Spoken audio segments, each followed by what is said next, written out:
She was like filming. Alright, I think the camera's for, fine. for something. I don't know. She said it doesn't come audition. Maybe she's like trying to teach like I don't know. But she was like, well, I need at least 5 people in the frame. Oh, Did you want me to? well, everyone else was like already like on the side. Alright guys, thank you so much for coming. So we're really excited for you guys to get an idea of what it's like to have an internship as an IS student and what are the different kind of paths and opportunities that are available to you. So first we're going to kind of get an introduction from Patrick and his role in the Career Center, and then after that we're going to go through these students' Q&A and see what kind of internships they got and what the experience was like. But first we're going to have Patrick introduce himself and kind of explain his role. So. Hi everybody, my name is Patrick. I'm a graduate assistant at the Career Center. I was also an undergrad here in 2020. I'm back here getting my master's in philosophy.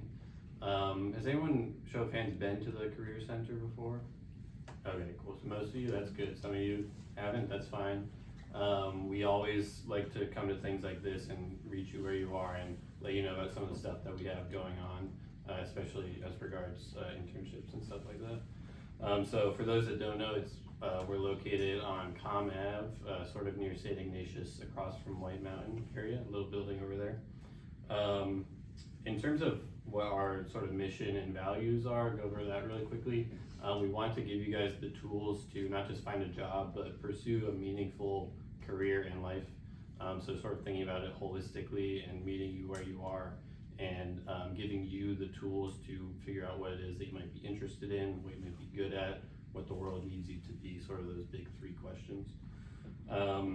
Whether you are in the explore phase, whether you just decided to do international studies, still trying to figure out what you want to do with that. If you're in the prepare phase, you really want to like beef up your resume, get those internships, do some networking. Or if you're in the act phase, like interviewing and applying for internships and jobs, we are there to help you through all those stages. And sometimes you might be in the act phase and then you realize that's not what I want to do. I want to go back to the explore phase and figure stuff out. We're there to help you with that as well. In terms of our services, me and Cameron, who is the cluster coach for the government law and policy cluster, we have meetings, appointment blocks set up every week. Hopefully there's a block between me and her that we can meet you if you want to come in for a 30-minute appointment and talk about finding a job, exploring, preparation, resume, cover letter, any of that stuff, or just a general kind of chat about what you want to do. So come and meet us. As show of hands, everyone knows how to access Handshake. Okay, cool. If you don't, you can go on our website and just make a quick account for Handshake. That's where you make those appointments. Most of you guys are, I assume, in the government law and policy cluster, but we have a lot of different clusters, including consulting, finance, and business, education, nonprofit, and social impact, which might be of interest to you guys, healthcare, and a couple other clusters that you can sign up for.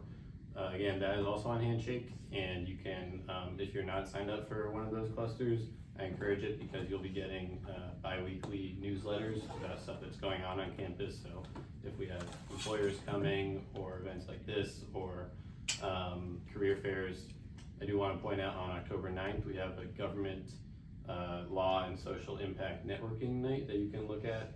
We have a lot of good employers coming for more of just like an informal chat, not really like a career fair type thing, but still a really good way to get yourself out there and do some networking. So I recommend you look at that on Handshake. A couple other things I just want to point out, and then I have to leave, so if you have questions, you can ask me right after this.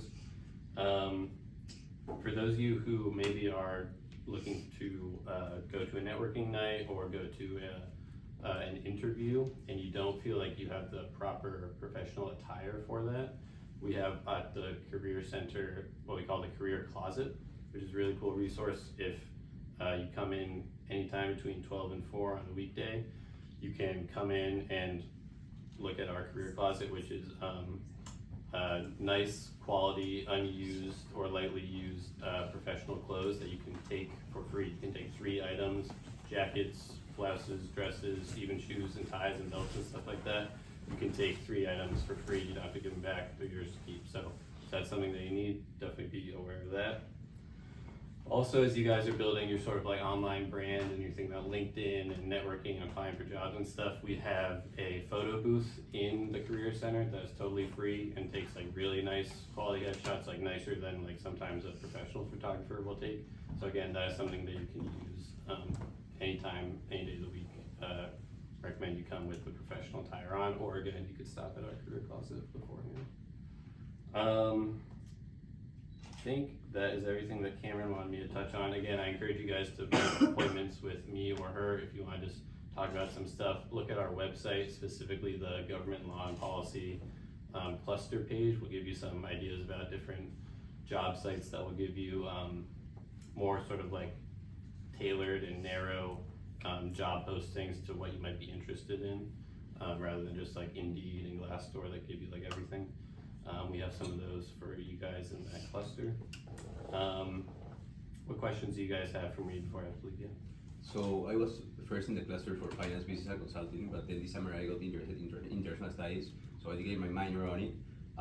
So in order to be part of this government and law cluster, am I part of it instantly when I declare my minor, or I need to go in Handshake and make a change there, or automatically it is changed? You know? I believe you have to make the change in Handshake, and it should be available for you. If you are already getting, you would know if it's automatic if you're getting the bi-weekly emails. So if you're not getting those, then you have to go and make that change. All right. Good question. Anything else? Cool. Well, thank you guys for having me, and look forward to the rest of the presentation. Thank you.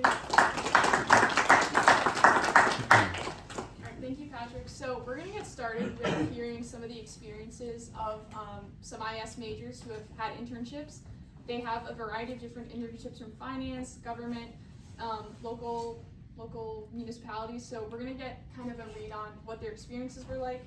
First, I'm going to briefly introduce read off their bios that they had given us to kind of explain what their experience has been, and then we can go straight into questions. So first we can start with Emily. So Emily is a senior IS major with a IS and poli-sci double major with a concentration in cooperation and conflict. She worked as an investigative legal intern for the Federal Public Defender's Office in New Jersey and is expecting to intern for the Department of Justice this spring. So then we have Onur. And Onur is currently a senior IS major with an econ minor and cooperation and conflict concentration. He's currently working for the Harris-Walz campaign, but he's also worked for Majority Leader Chuck Schumer, Office of Congressman Jake Auchincloss, also Secretary Pete Buttigieg, the JFK Library, and the Office of South Bend Mayor James Mueller. Then we have Aubrey. So Aubrey is an IS major with a history minor and a cooperation and conflict concentration. He recently interned for the U.S. Department of State, where he worked in public diplomacy and state-sponsored videos promoting cultural exchange and U.S. foreign policy, as well as filing information for the J-1 visa program. And then lastly, we have Ben. He's a senior IS major with a concentration in PEDS, Political Economy and Development Studies, and he worked as a summer analyst at Ares Management, where he worked on private wealth partnership and sales. So thank you guys all for coming. One of the first questions we wanted to ask is getting an internship.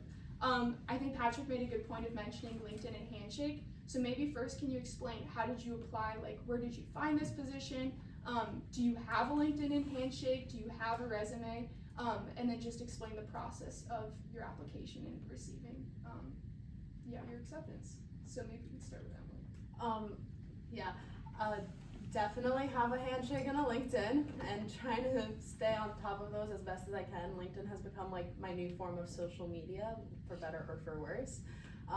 But something that I didn't hear mentioned, and I do have to plug because it helped me land my internship at the Federal Public Defenders, is Mentor Match, which is also hosted by the Career Center. I believe it's for juniors and seniors, maybe sophomores, I'm not entirely sure on that. But you fill out a questionnaire, and it's almost like you get matched to someone in the professional world, all BC alumni, and you meet with them over what I believe is like a 5 to 6 month period. You create connections with them, and they can help you, whether it's like looking at your resume, giving you insight as to what the field is like once you like go into practice. And I was matched with the chief of the white collar crimes unit for the District of New Jersey, and through my 6 intensive months with him, he recommended me personally to the public defender for the state of New Jersey.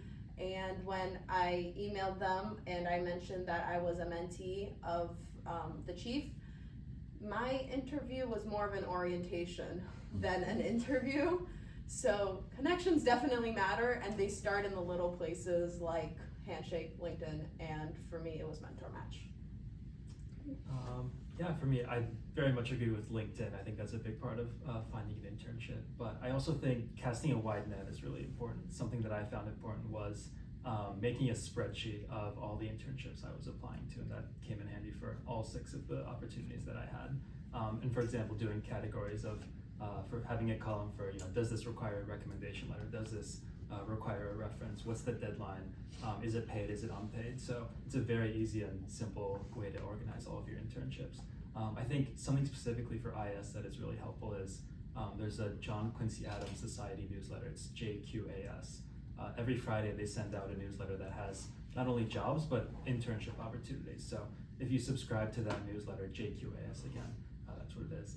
If you subscribe to that, then you'll get in your inbox every Friday a list of foreign policy related internships, and those are really helpful ways to find out opportunities as well.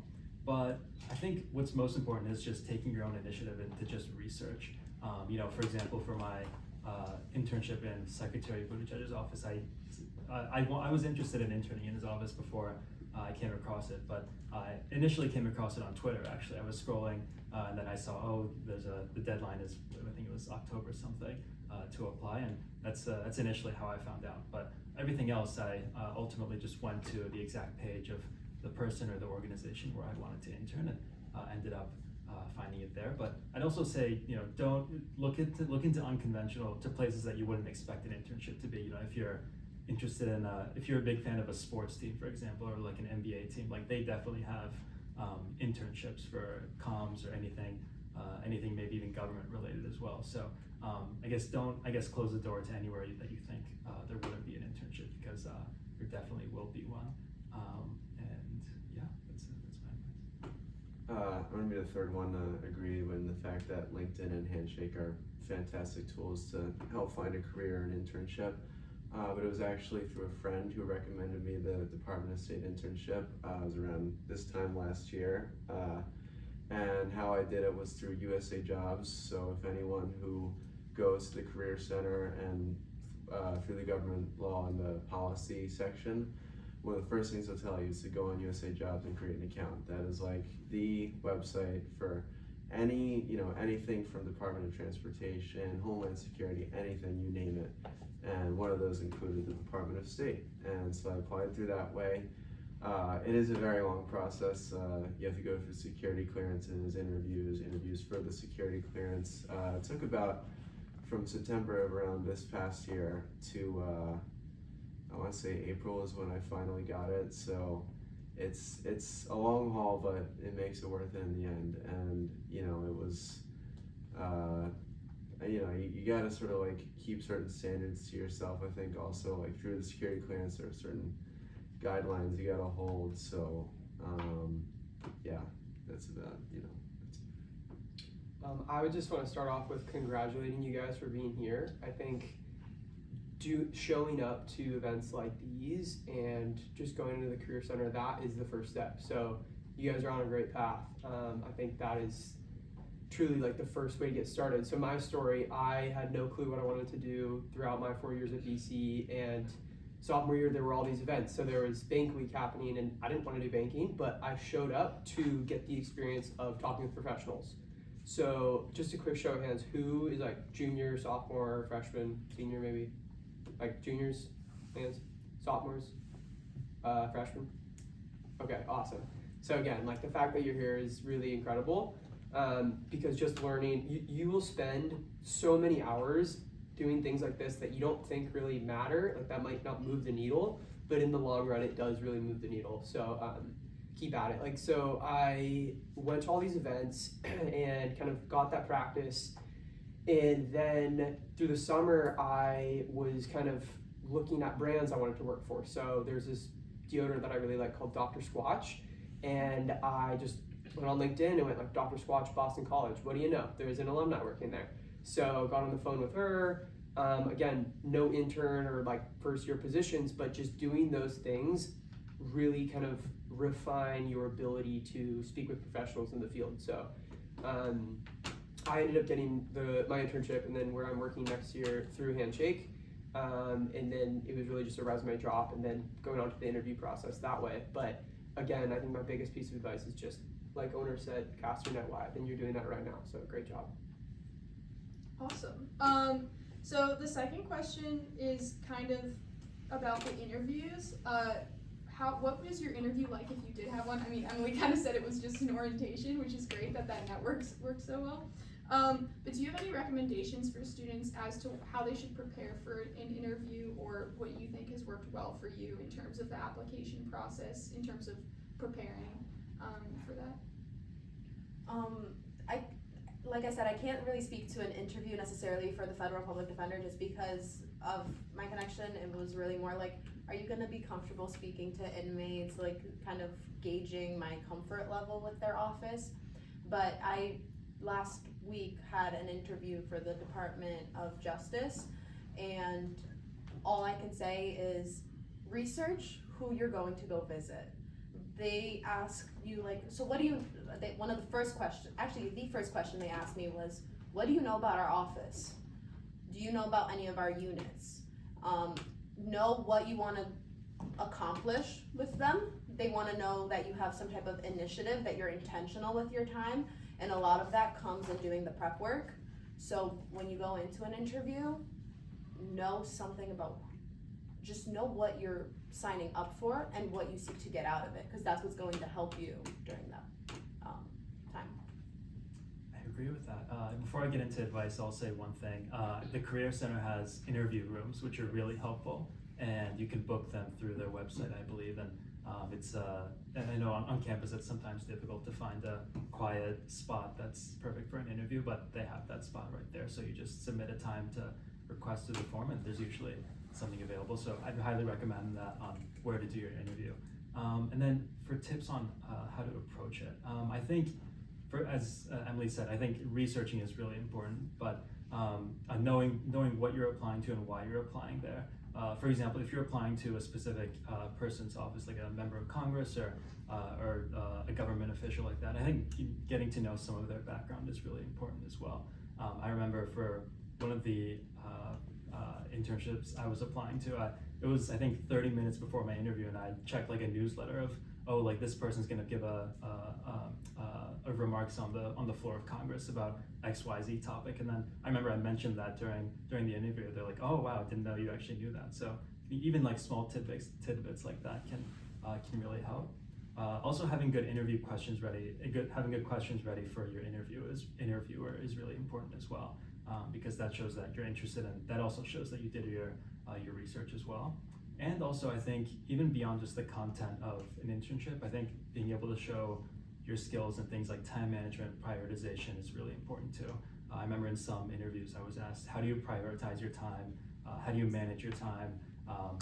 Things like that are also really skill-based questions are also really important. And also having examples ready of, examples where, for example, if you faced a challenge or a time that you had to work together, and being ready for those, I guess, just classic interview questions, and I guess just showing enthusiasm through the interview as well, and showing interest is really important, because obviously they're going to want someone who's going to really want to be there and really going to work on the team. I think all of my internships I had, all but one, I had just interviews, but for one of them I did have a writing assessment. So that could also be part of an interview as well. And it was because it was a briefing memo correspondence based internship, so they want to know your writing skills as well. So be ready for something like that to come your way potentially too. But I guess That would be my advice. But sometimes there are, 2 or 3 interviews, sometimes there's just 1 interview. So it's always good to just be patient as well, because it can feel excruciating to not hear back. Sometimes one time I didn't hear back for 10 days or something, and then I ultimately got the internship, but it can be frustrating, but just being patient is important too. I've been wondering how to approach this since, like I said, I did have 2 interviews, one being the security, and for that one, I think as basic of an idea as it sounds, I would just say don't lie. Which, when I say this, I mean because they will ask uncomfortable questions. They will ask things about, I don't know, things that like involve, like, we're all very smart people, but we're also college students. So the idea of like you going into an interview and saying no to have you ever had a sip of alcohol before might seem like something that's smart, but I think that they look more for a judge of character in whether you can tell the truth, because that's sort of what they're looking for in the Department of State, is someone who is not going to sneak behind the back of not just their interview but later on their government if they go into that job. So just try to be genuine and don't sort of look like you're trying to hide things from them, because that will come back to you. And as for the regular interview, I think Garner hit a lot of the points I was going to say, and just you have gotten there for a reason, and you should continue to show your boss why you were there for that reason, both in your skill set and your passion for that field.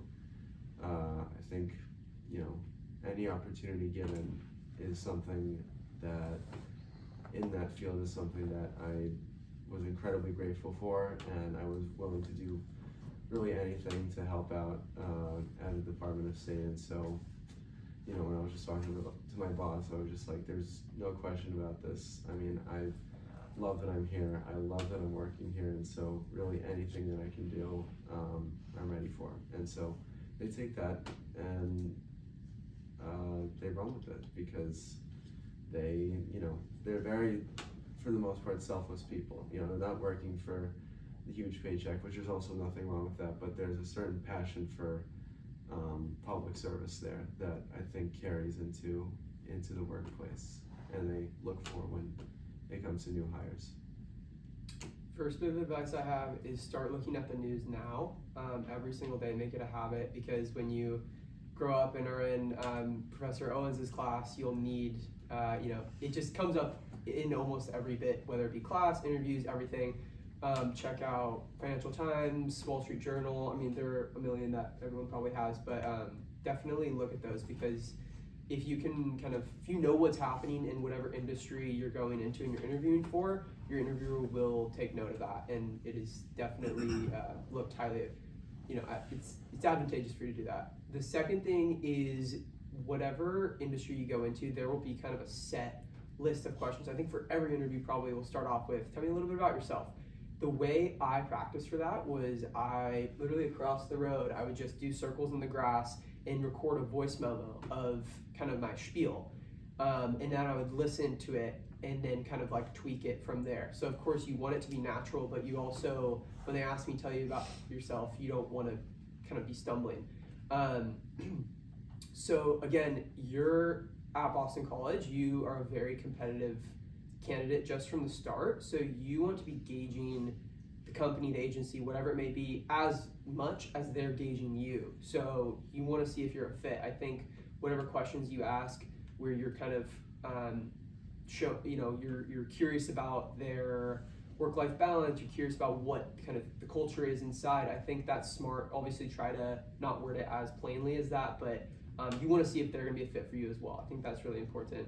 And the next that has already been hit on is, if you're interviewing for whether it be a company, agency, you need to probably have had a few conversations with people there, not only to kind of get the feel of it, but also when they ask you, almost everyone will ask you, why us? And you want to have a really strong answer for that.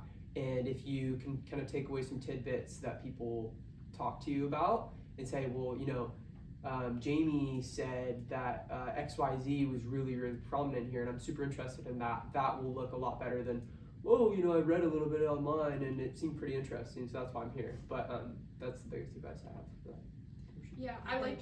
Sorry. Oh, so go I ahead. think something that is also really crucial is as much as the company or whoever you're interviewing with wants to see whether your skills are a good set for what they're looking for, they also want to make sure that like as a person you're going to be able to like interact well with the people you're going to be working with. So don't be afraid to let your personality shine through into the interview. Obviously you're not going to be like up and down screaming, like there's a level of professionalism you have to hold, but there's ways to integrate your personality through that in the way that you speak and then just your interactions. And I think that's something very important that I found helped me in a lot of the interviews that I went through. Yeah, I was gonna just say thank you for also giving like a variety of responses to that. I think there's a lot of different ways to approach it, especially what Owner and Ben said about like making sure to ask questions after your interview, asking them kind of what they want to get out of, you know, providing an internship or where they see, you know, this going, and what they like about the, you know, employer and whatnot. And also if you haven't like begun a LinkedIn or Handshake, definitely do that now. Because it is about building a network, and so if you start now, then you can start building connections, and it takes a while to sometimes do those. So if there's anything you take away as to what they said, make sure you start a LinkedIn and a Handshake. So the next thing we kind of wanted to talk about is your thoughts on what are factors for your internship, and in deciding one. Was location a big factor in determining it? Pay? There's kind of a big talk around a paid or unpaid internship, the benefits and whatnot, as well as, oh, what else was I gonna say? Yeah, just pay, location, and housing. Were any of those things major factors in kind of filtering out what you were looking for? Would you advocate for doing an unpaid internship? Does it depend on the job? Yeah, maybe we can start. Location for me was definitely centered around Boston and New Jersey just because I have family in both places, so it would make it easy to be in person. Something that was very important for me was to be in person. I did not want hybrid, maybe I was okay with, but I did not want a fully virtual internship because I'm someone that wants the hands-on experience. I want to see the person I'm connecting with, so that was a big factor for me. My internship back in New Jersey, I was commuting every day. It was a drive, 40-minute drive, had to pay for parking every day, so it got a little expensive, and then it was unpaid. But I loved that internship with my entire heart. So much so that I returned with them for this semester fully virtual. So yes, there are some big downsides to having unpaid internships, and the biggest one is the pay. But I cannot advocate enough that if you're getting relevant experience in what you want to do, in like your further career path, it is so much more valuable, in my opinion, than some of the money that you may be gaining at some other place, which is less relevant to the work that you may want to do with your future. So I think that would be my location.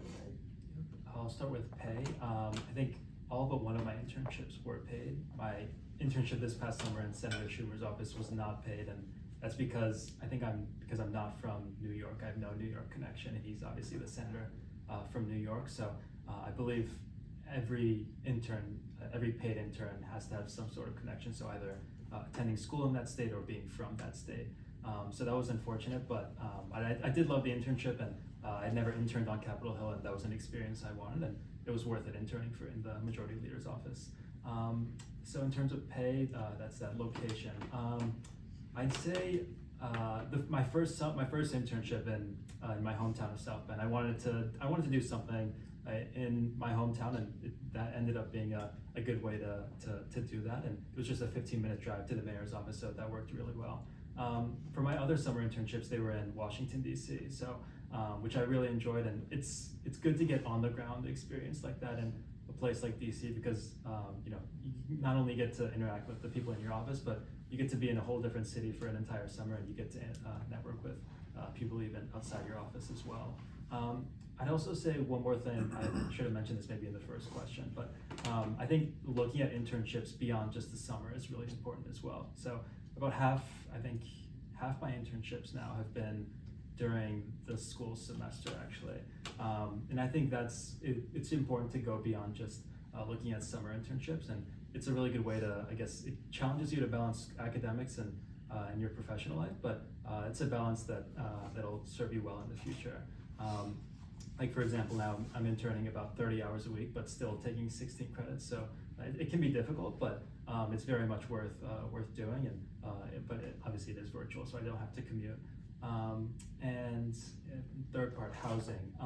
So in Washington D.C., the first time I was there, so summer of 23, I did an Airbnb for about 3 months. So that was fine. I didn't know anyone in D.C. So that was kind of I guess where I opted to go to.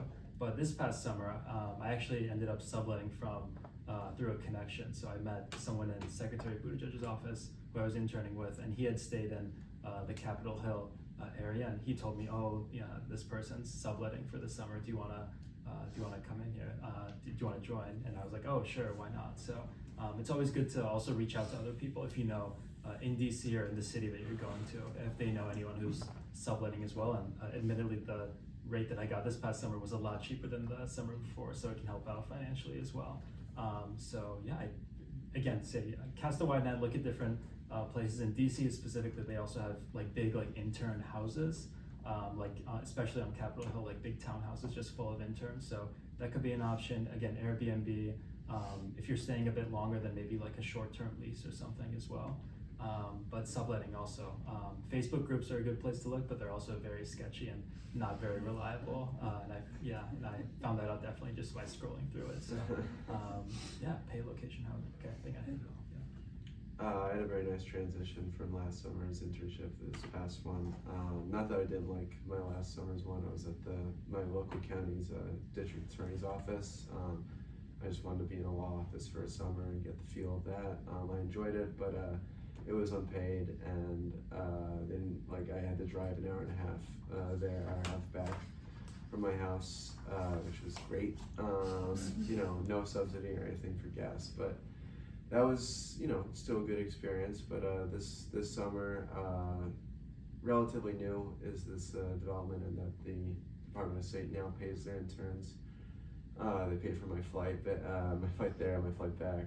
They paid for housing, really nice housing. It was really, really nice. I'm not gonna sugarcoat it. They really set you up. And it was in DC also, which DC is a great place to connect, to meet people, whether it's meet the street events, or they have this events in DC app or website where you can just go to an embassy, or go to, I don't know, some sort of if you're over 21, a cocktail lounge, and there are people there who are not all that unimportant, and you get to meet and connect with them. So it's a really great opportunity to connect with people there. So my sophomore year internship was unpaid, junior year was paid.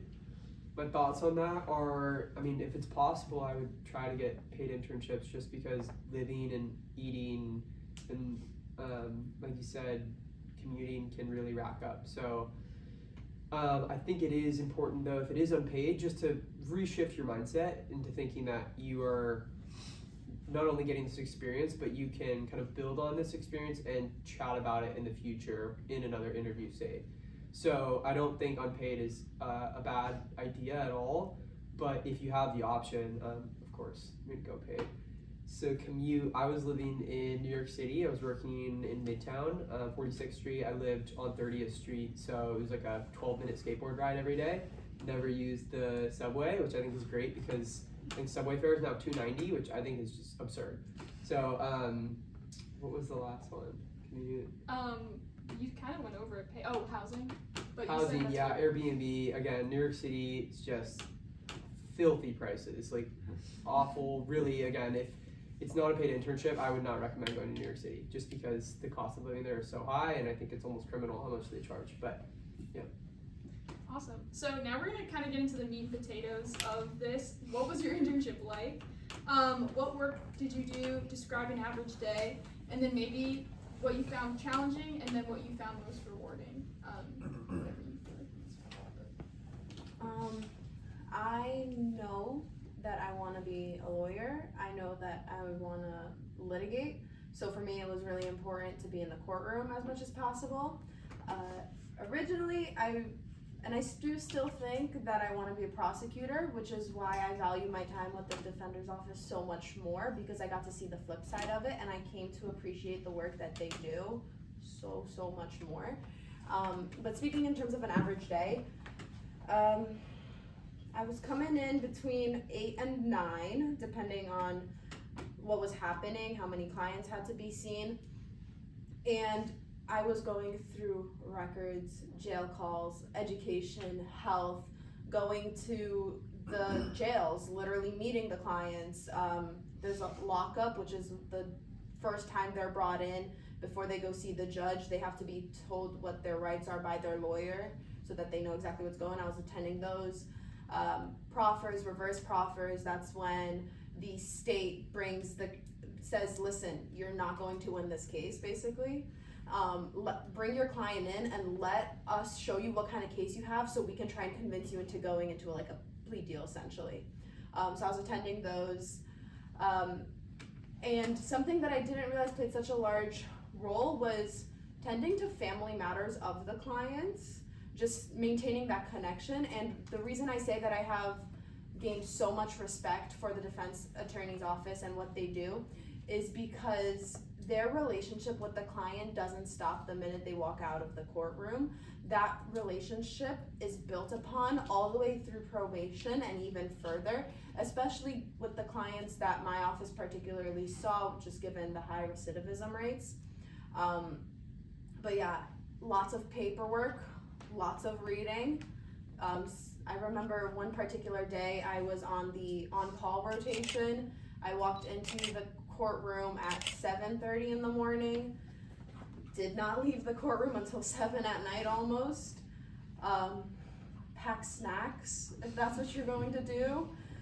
And just, you have to change your mindset in the way that, as someone had previously mentioned, this is towards your benefit in the long run, so learn to appreciate it and take everything in, be a sponge, soak it all up, because you can walk out of it one of two ways. It's either gonna be, this is what I want to do with my life, it's definitely solidified what I wanna do, or you can walk away, you know what, maybe this isn't what I wanna do, but I know that because of A, B, C, and D.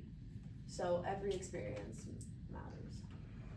I'll use this past summer's internship as a reference for mine, but I think, I guess a normal day started getting into the office 8:45, usually around 8:45, and essentially collecting any news clips that, so I was a press intern, collecting any news clips that we missed overnight since we left at around 5:30 the night before, because a big part of the internship is looking at what is the media saying about Senator Chuck Schumer. That's our main goal, because we want to be able to tell that to the press secretary, who will then pass that up to the higher levels, including the senator. So every day would start with creating a new document for that day's clips. So throughout the day, any new clip that came either from upstate New York or from a national outlet like the Washington Post, we would add into that document, and then certain ones we would flag directly to the press secretary. There would also be several tasks split up throughout the day. So something that made our internship pretty clear cut and made it pretty obvious to us what we had to do was there were deadlines. So at noon we had to have, for example, a certain newsletter filtered and formatted in a certain way for the senator's briefing, for example. And at 1 o'clock we had to have something else done and sent by them. And at 3 o'clock we had to compile all the New York congressional delegations press releases and send them to someone. So in that way it made it very clear of what we had to do on a daily basis. But throughout the day, something you're always constantly thinking about is, oh, is there a new story in this or in this? So it's basically a lot of media monitoring, essentially. That also means, I guess, going through Twitter, seeing what Capitol Hill reporters were saying about Senator Chuck Schumer as well. But I'd say in terms of rewarding, what was most rewarding, I think an internship obviously is mostly about the work you do. As I mentioned, like media monitoring, etc. But it's also really important to network and connect with the people there. You get a lot of value out of that. So if for any internship that you ever have, I'd highly recommend starting from the first week that you're there to reach out to people in the office who you're interested in talking with. For example, I was interested in the way that Senator Schumer's nominations worked, how, since he's the majority leader, he oversees what votes get to the floor. So I ended up chatting with his nominations director and learning more about that process. So and you can always, I'm sure, find like a directory of everyone in the office, and that'll give you a good place to look at who to chat with, and those people will be very good resources for you later on as well, because especially on Capitol Hill, people are gonna disperse and go other places years later, and they're gonna remember you if you had a good coffee chat with them or if you made a good impression on them. So that's really important as well. Something that was also rewarding was, I think, going to a lot of different hearings over the summer, and that's a really good benefit of being on Capitol Hill. You get to see everyone. I saw everyone from Paris Hilton to the FBI director this summer, so there's a wide array of people who come to Capitol Hill to testify, and it's always just so surreal just seeing them there, just talking, and it's a really cool experience. And then in terms of challenges, I think the first week of any internship can be very challenging and very overwhelming, especially the first day. You're thrown so much information, and it feels very difficult at first. So I think that's been challenging in any internship I've had. And sometimes, I don't know, there's certain things that are just difficult to navigate. Like if you're, so for example, something that me and my fellow interns this past summer found difficult was drafting quotes for the senators. Sometimes if it was a difficult or complicated topic, or if we were given a broad direction, for example, it was difficult to do that sometimes, but working together made it happen. So yeah. I really like what you said about just sort of like being there and trying to make as many connections as possible. You know, technically I was hybrid, which for those of you who don't know what that is, it's just kind of being half in the office, half online, which is possible for my office specifically because we dealt in less classified information than other bureaus, but I would try to go in as much as possible. I mean, if not just for the atmosphere, to be in that building and really be where like all of this insane stuff is happening, just to make as many connections and do as much hands-on work as possible is something that I think is really good in both showing that you're willing to go the extra mile for these people and just to make connections with them. And you know, I think like a typical day would typically be I go to the office at 8.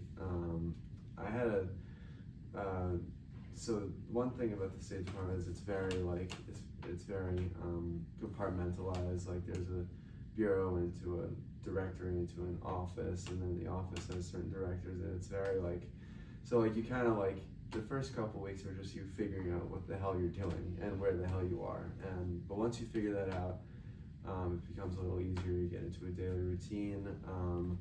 Even with my daily routine, my boss and I, she would typically, because we were public affairs, we just act on a day-by-day basis. You know, if a day was slow, then it'd be spreadsheets, and those are always something that you gotta just get used to because that's a part of normal work, normal daily life. But some days it'd be, you know, you get to go into the press room and, you know, write up a statement on a certain issue that's going on in the world right now that involves your bureau. So I think it's something that like you gotta take the good with the bad and take the boring with the really, really cool. So I think in that sense it's very fulfilling, and that the highs and lows just make it such an interesting job. So I was working at Ares Management. They are an alternative asset manager. They have real estate infrastructure, so think wind farms, solar farms, energy turbines all throughout the country, as well as private equity and private credit. So the team I was on, so that's the asset manager side, and the team I was on was that we sold to wealth managers. So our clients were financial advisors. So we sold our funds, like the whole team I was on was selling funds to financial advisors. So I rotated through 2 different rotations. One was private wealth partnerships, which gets our company's funds on, say, the platform of Merrill Lynch, UBS, Morgan Stanley, and the other rotation I did was sales, where you're talking directly with the financial advisor, basically persuading them to use our funds.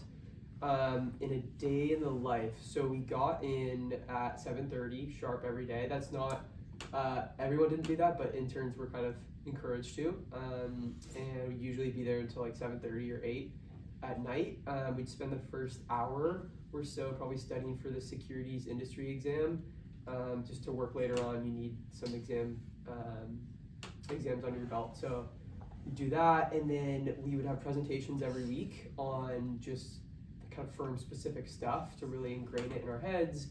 And we also did capstones, so one at the end of each rotation. Each one was a month, so 4 weeks. So usually the day was just spent doing all those things, and like I said, staying up to date with the news.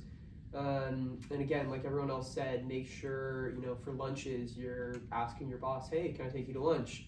I think those experiences where you're with them for say an hour, and not everything you're talking about is work related, is really, really important, because again, you want to walk out of this internship thinking, is this a spot where I could see myself, you know, enjoying life, not kind of dreading going into the office every day.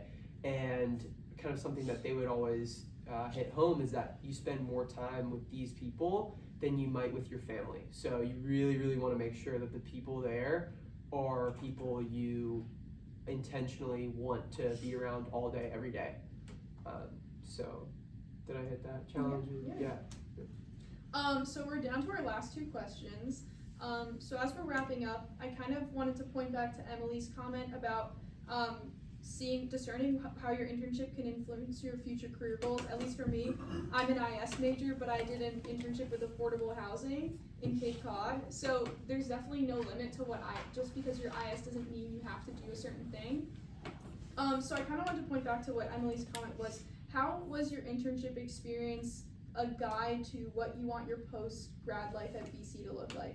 Were there certain things, I mean, Emily, you kind of pointed to it, really solidified that you want to do law. Are there any experiences you had that made you think, oh, this is really maybe not the direction I want to go into? Or how did your internship overall, whether you decided or didn't decide you wanted to do that career, influence your trajectory and what you want to do after BC?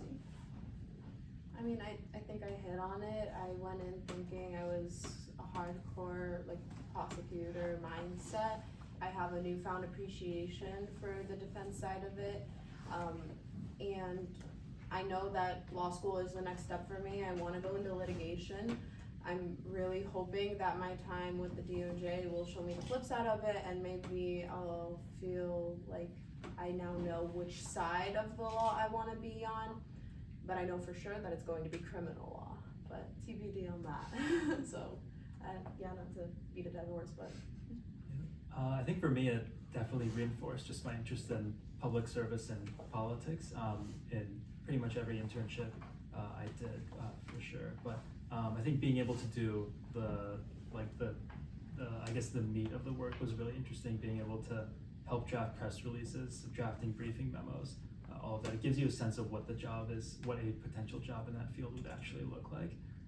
But you know, there were times where I felt, oh, like this is something I maybe would not want to do. For example, in one of my internships, it was more fundraising based or relations with donors, etc. Like that was something that I thought, hey, maybe, you know, I could do this for an internship, but maybe I wouldn't want to do this later on in life. But still, a really great experience. But yes, yeah, I think as I said, definitely very much reinforced my interest in public service, and maybe it also makes you think about what part of politics you want to work in. So my past two internships, including my current one, are in communications, which is very fast paced. You got to be on your feet. You got to be ready for any news story, any new tweet that's going to go up. And you know, my summer 23 internship was a bit more deliberative, and you know, had more time to help draft a briefing memo or draft a letter of correspondence, and it felt like you had a lot more time and thought to put into something. But with comms, it's just you gotta go.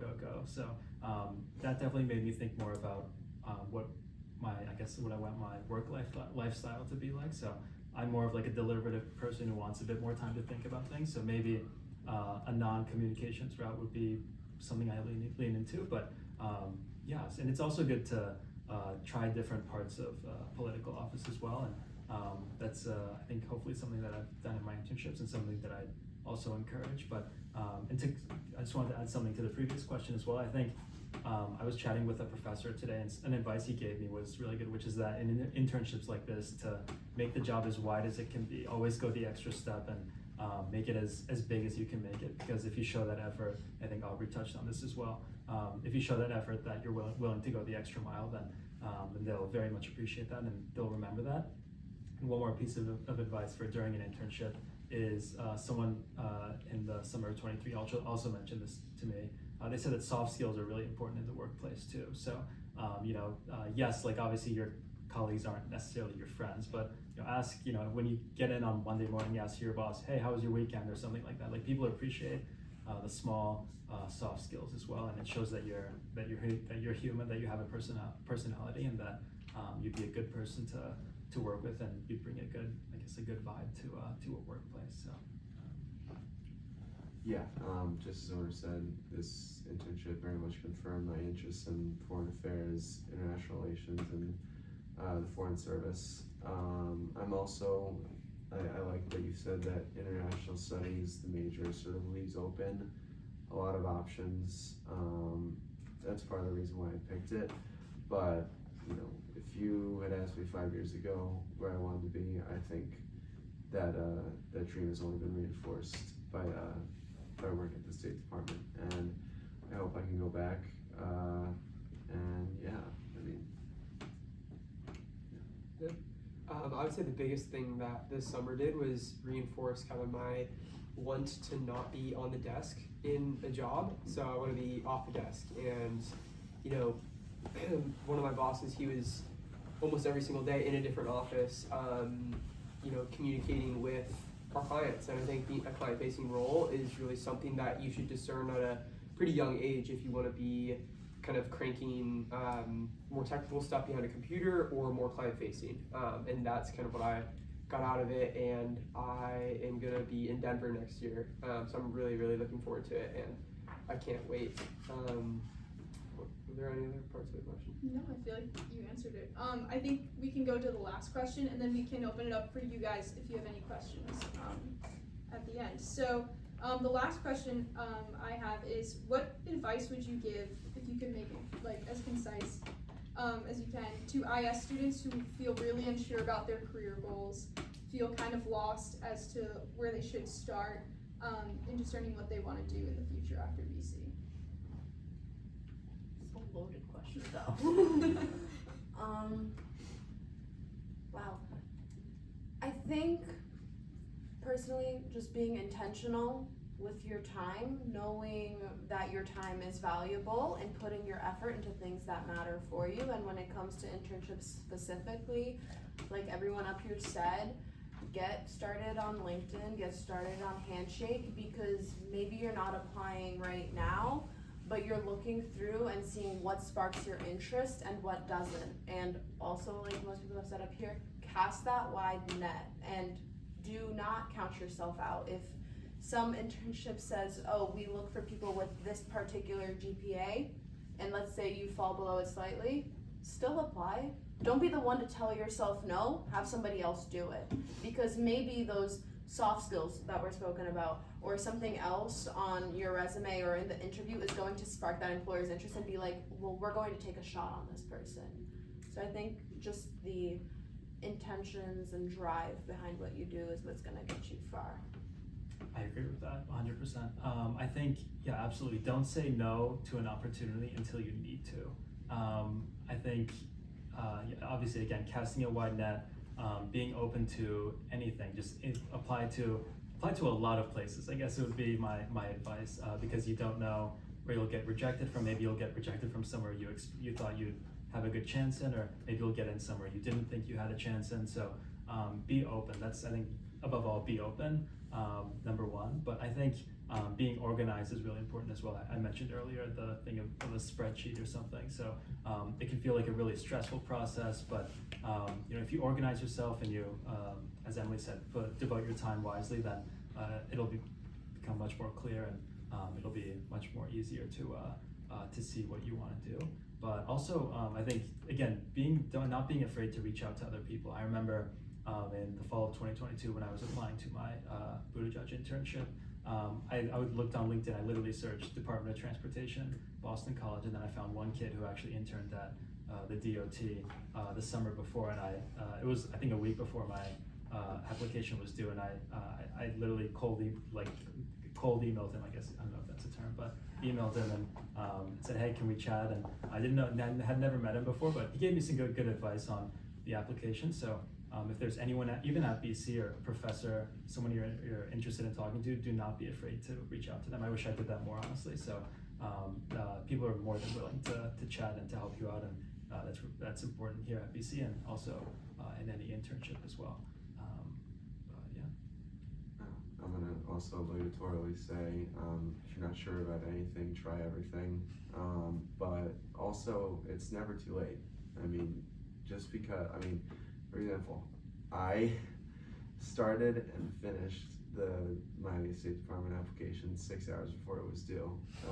Like my friend wrote me and she was just like, "Did you finish it?" I'm like, "Finish what?" And she's like, "Oh." I'm like, "Oh, let me try this." And then it happened. But so don't just keep going with literally everything that you can be able to do, and it should be fine. I'd say tonight, go home, jot down a few brands, companies, agencies. If anything sparks your interest here, please come up to us. Jot some things down, go on LinkedIn, type them in, search Boston College. There will be alumni everywhere. I would say 99% of the time, if you shoot them a message, they're always happy to respond and connect. Do that. The second thing is do the same thing, but try to look for upperclassmen. So if you're a junior, look for a senior who's in the spot that you want to be in. If you're a sophomore and you have no idea, look at, just start talking to upperclassmen. Again, you can find them through LinkedIn and just search a few keywords and hit them up. They'd always be happy to, stop by Eagles or, meet on the quad for 20 minutes just to chat about their experience. And I think just through those conversations, you will find out, oh, is this, something that I want to dedicate time to or not. Awesome. Well, let's give a round of applause for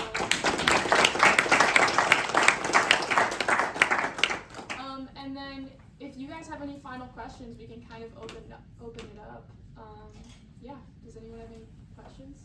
I just had a question for you in terms of going into like the finance business world, being an IS major, like not econ or in CSUM, and like what that experience was, and if you felt like behind other people or if you felt like adequately prepared for that. So I think when these big companies are getting applications with hundreds of thousands of finance majors, it really stands out to be IS. And like everyone said, I think IS is so multifaceted and you can really talk about so many different things. They'll usually ask, so tell me a little bit about international studies. I haven't seen a lot of those, and that's your time to shine. So I would say, if anything, it's actually like a leg up over other people. Really, it's just a differentiator because finance econ is so few and far. Like there's just too many of them. So I think the short answer is it's great that you're an IS, and I think really hammer down, especially if it's finance business consulting, really hammer down an answer that maybe you had a class where you learned about some econ or business related principle that really stuck to you, and kind of like speak to that story. But you're in a good boat for it. Yeah, just to reiterate, like even I did an affordable housing internship in like Massachusetts. So not only was it local, but it was affordable housing like in the state of Massachusetts. It had very little to do with IS. But even in my interview, he actually hired 2 IS students, and he was like, "This is super interesting. I've never seen someone with this." And I was actually able to connect like how housing works abroad and like different programs that different countries have that I would like to see in the U.S. So you can definitely, I would say, don't dissuade yourself from applying just because you're IS. If anything, I would second that it's an advantage. Any other questions? Yeah, go ahead. How would you say you go about like applying for internships and stuff when you don't have like a lot of relevant experience? Like for me, I'm a sophomore, and like last summer I just worked at a summer camp, like I don't have relevant experience in like any field that I would be applying to an internship in. So like, I guess, how did you get your first internships in your fields? I think they understand that. I think, or at least most should, because you have to start somewhere. I was a lifeguard 2 summers ago, and then I started at my district attorney's office, and this past summer I was at the State Department. So I think you just kind of got to build yourself up a bit, but it shouldn't be an issue if you haven't worked a 9 to 5 at a serious job just because you're applying to an internship. I also think something important is I primarily worked in food service before any of my internships, and you have to take what you did and mold it into what you want to do. So just because you're a camp counselor doesn't mean you don't have any relevant skills. There's leadership there, there's community building. So you take those aspects of it and you strengthen it in your application into whatever role you're applying for, and you make that the point you focus on. Because every job, any experience in one way or another will translate. Maybe not directly, but it does have some type of impact. Or even like your club involvement on campus, right? Like, are you a leader in a club? What do you help do in the club? Do you help with social media? Like, definitely add those things as skills. Yep. You were gonna say something? Yes, yeah, no, I agree with what Adele and Emily said. I think, yeah, definitely touching on your extracurricular experience and molding any past experience that you had into this, I guess, next potential internship that you'll have. And yeah, I think it's not, as Aubrey said, not everything has to be not all past experience has to be from a 9-to-5 internship. And I totally get where you're coming from, because I remember I applied to an internship in the mayor's office and I had no relevant experience. Like I don't think I'd ever like worked an actual job before. So that was literally my first job. And I touched on, what I did in high school. I was a freshman when I was interviewing, freshman in college. And I was like, oh, I did so-and-so in high school, which helped South Bend in this way or something like that. So it also depends on where you're applying to. So if you're applying to somewhere in your hometown, for example, you can maybe connect it to something you've done there, or maybe even something you did in high school if it's very significant. So, but yeah, I guess ultimately everyone starts somewhere and then it all just ends up. So it all goes back to demonstrated interest. So a few of the firms that I was applying to, they had these 2-day or maybe even a few hour kind of hybrid type of, like, you do it on your own work, but it's maybe like a workshop or a where you put in kind of this, it's like a learning experience, and you can use these as, hey, I don't have this experience in an office per se, but I did spend 2 days, or I did spend a few hours on this course that you guys offered or another firm offered. And I think that just points to demonstrated interest. And not only that, but just research, and also there are probably a ton of online resources as far as those kind of getting your toes wet. And I think interviewers will notice that, and especially if you have it on your resume. Was there another hand in the back? Yes. Do you know, like, I'm an international student, I'm not American. Do you know, like, what factors that play, like, when applying to internships in this, like, realm, like, in these, like, specific places, Honestly, I'm not entirely sure, but I do remember this past summer, actually, there was a kid from Ireland, actually, like, he grew up in Ireland, still goes to school there, but he came to Capitol Hill to intern, for example. So I don't think, like, there's no, at least not on Capitol Hill or in the Department of Transportation, which were the two federal, or in the House of Representatives, the 3 federal internships I did. I don't think there was a citizenship requirement or anything like that. For example, like, if you wanted to intern in Congressman Auchincloss's office in Newton, for example, I don't think there is any citizenship requirement or anything like that. So, and yeah, as I mentioned before, being open and just applying, and maybe, if you apply and maybe you're not allowed because you're not a citizen or something, or there's some other restriction that you didn't meet, but ultimately just putting your foot forward is the best bet. Also, a lot of times it'll say, like, must be a US citizen. So you can also filter out sometimes with the, like, databases. Through handshake, right? Yeah, or like it'll say like I'm assuming for the State Department you probably have to be. So it'll say, like, in the eligibility requirements, like, along with must be, pursuing an undergraduate degree, it might also say, like, must be a US citizen. Mm-hmm. So you can definitely, like, look there too. For a lot of the applications I did, it said, if you are not a US citizen, will you have your work visa, or something along those lines.